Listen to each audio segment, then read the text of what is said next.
पद जल जाता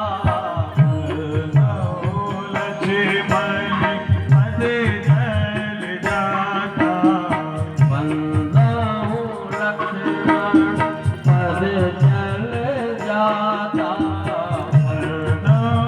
लक्ष्मण पद जल जाता सीतले सुभग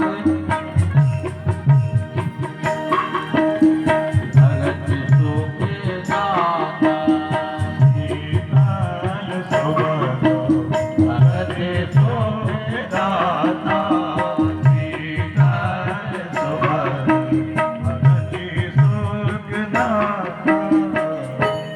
राम जी के चरण कमल, लक्ष्मण जी के चरण कमल और शत्रुघ्न जी के चरण, बोले शत्रुघ्न जी के चरण भी कमल है। रिपुसूदन पद कमल नमामि रिपुसूदन पद कमल नमामि सूर सुशील भरत अनुमान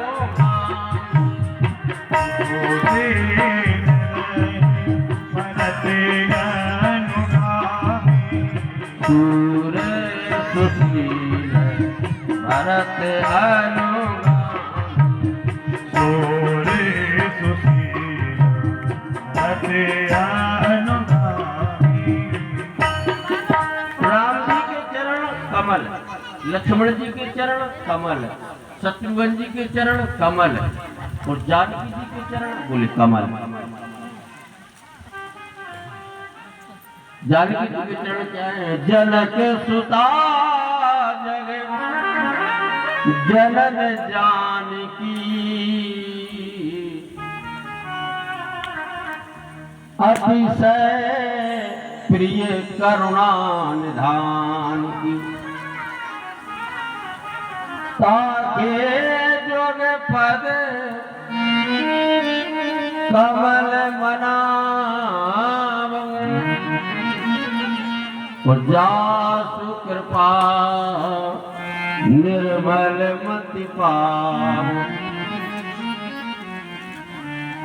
जानकी जी के चरण कमल, लेकिन भरत जी के लिए गोस्वामी जी महाराज कह रहे हैं भरत जी के चरण कमल नहीं है। भरत जी को कभी कमल से उपमा नहीं दी।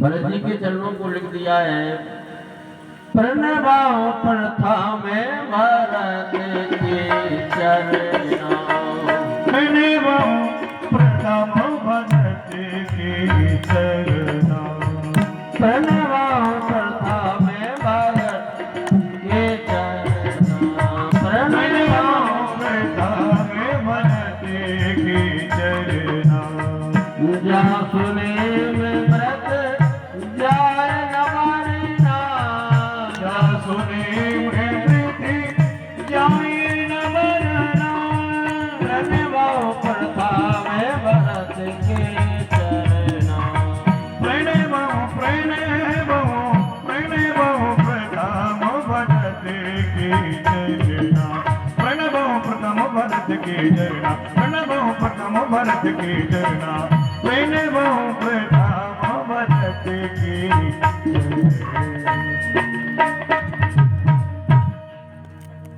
भरत जी को कमल नहीं कहा। बोले क्यों?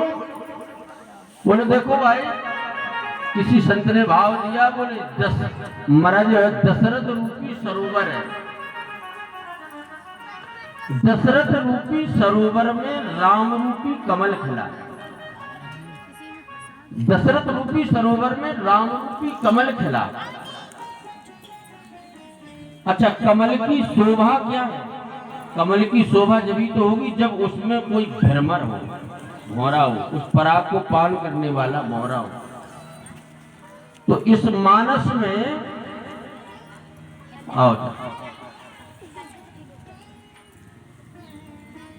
ये दशरथ रूपी जो सरोवर है उसमें राम रूपी कमल खिला है, उसके पराग को पान करने वाला भरत रूपी भौरा है। राम कमल पंकज उर जासु, लुबुद मधुब इव तजय न पास। बड़ा प्रेम करते। भरत जी का नेम और व्रत कौन बखान करे। जिस समय चारों भाइयों का पानी में संस्कार हुए, छोटी सी झांकी, इसके बाद आगे की कथा। और जैसे ही जो है चारों भाइयों का विवाह होगा, विवाह होने के बाद हमारे यहाँ नियम है, कोहबर होता। आइए तो कोहबर होता। कोहबर माने माता है बहने विवाह के बाद लेकर के जाती अंदर कमरे में, लेकर के जाती, जिसको हम लोग बुंदेलखंडी भाषा में बाती मिलाई भी कहते हैं। अरे बाबा,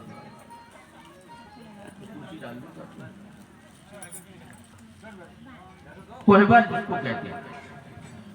जनकपुर की सखियों ने कहा भगवान राम से, देखो भाई, आपने धनुष को तोड़ा, जयमाला हुई, पाणिग्रहण संस्कार हुआ, विवाह आपका हो गया। हाँ हो गया, लेकिन अभी एक कुल देवी हमारी है, जब तक उन देवी की का पूजन नहीं होगा तब तक विवाह पूर्ण नहीं होगा।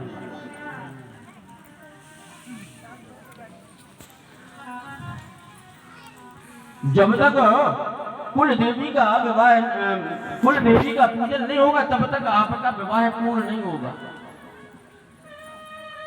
ठाकुर जी ने कहा तो चलो। और वो जनकपुर की सखियां लेकर के भगवान राम, लक्ष्मण, भरत, शत्रुघ्न चारों भाइयों को लेकर के गई। और एक महल में, महल से और दूसरा महल, और अंदर वाले महल में एक कक्ष में लेकर के गई, एक कमरे में लेकर के गई।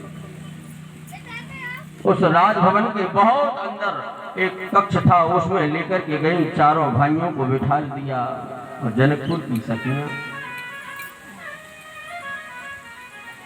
एक सखी ने मजाक मजाक में क्या किया, और वो जो करती है ना माता बहन, बस वही सब एक मखमल में लपेट करके और व्यवस्था बना दी। और बस जा करके देखा तो बड़ा सुंदर एक मखमल का वस्त्र लिपड़ा हुआ है। बोली ये कुल देवी है। हमारे यहाँ भी पूजन कराती है माता बहने, कम कछु पुजवा देती, अब कह नहीं रहे हैं। उससे ये पता चलता, लड़की की बुद्धि का पता चलता।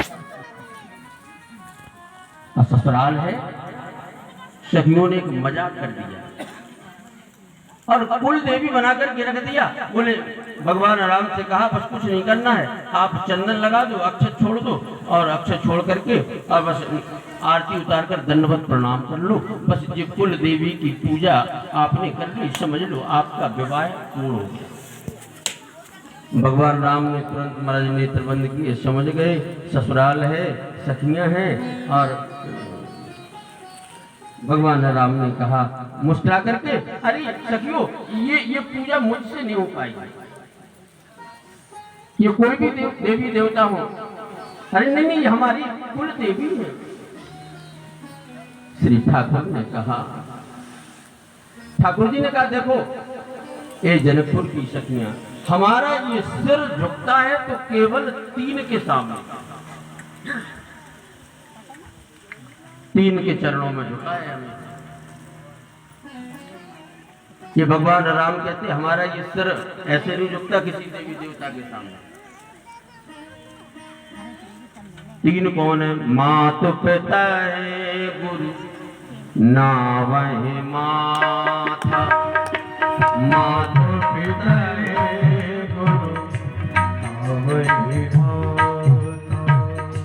प्रातः काल उठ, प्रातः काल उठ कर रघुनाथा, मात पिता